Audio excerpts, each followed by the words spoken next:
Guerra de Imagens. A Guerra do Paraguai foi o mais grave dos conflitos armados ocorridos na América do Sul. Envolveu 4 países da região: o Brasil, o Uruguai, a Argentina e o Paraguai, e durou mais de 5 anos.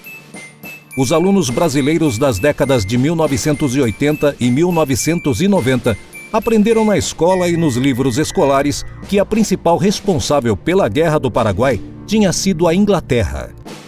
Segundo essa versão, defendida pelo jornalista Júlio José Chiavenato, no seu livro Genocídio Americano, A Guerra do Paraguai, o presidente paraguaio Solano Lopes vinha conseguindo desenvolver o Paraguai, transformando-o em um país autônomo, independente.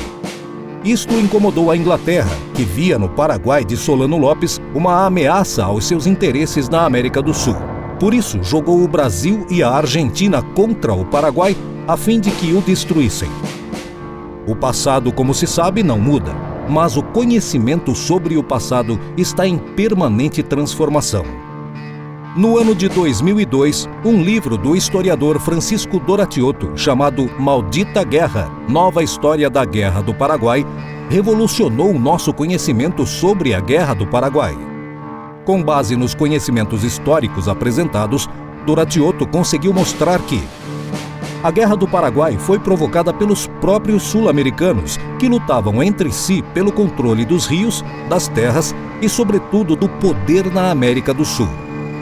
Na época, os estados nacionais da região estavam em processo de formação. O governo de Solano Lopes era uma ditadura. A oposição no Paraguai estava em cemitérios ou exilada na Argentina. O Paraguai não era um país em desenvolvimento e o Estado era dono de quase 90% do território nacional.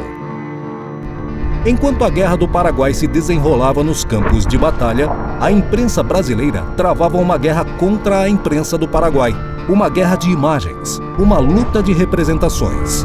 A imprensa brasileira e a paraguaia produziam charges visando ironizar e enfraquecer o adversário e colocar a opinião pública de seu país contra ele. Vejamos alguns exemplos. Solano Lopes é retratado em trajes militares, pisando em uma pilha enorme de crânios e rodeado de esqueletos.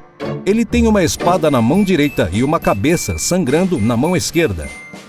A imagem evoca o fato de Lopes executar os responsáveis pelas derrotas sofridas pelas suas forças. Note que a cabeça lembra a de um nativo do Paraguai. A imagem ridiculariza 3 lideranças brasileiras da época. Da direita para a esquerda, o Marechal Polidoro, o imperador, que nos periódicos paraguaios era chamado de El Macacón, e o Visconde de Tamandaré. Os 3 são mostrados como macacos, referência racista ao grande número de negros nas tropas brasileiras.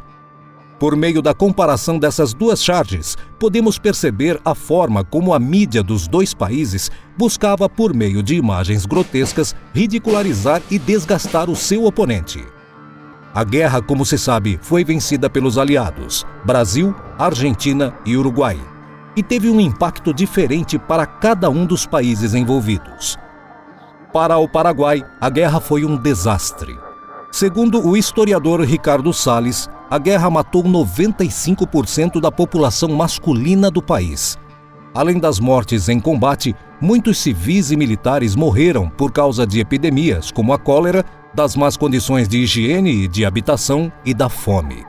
O Paraguai perdeu 140 mil quilômetros quadrados de seu território, parte para o Brasil e parte para a Argentina.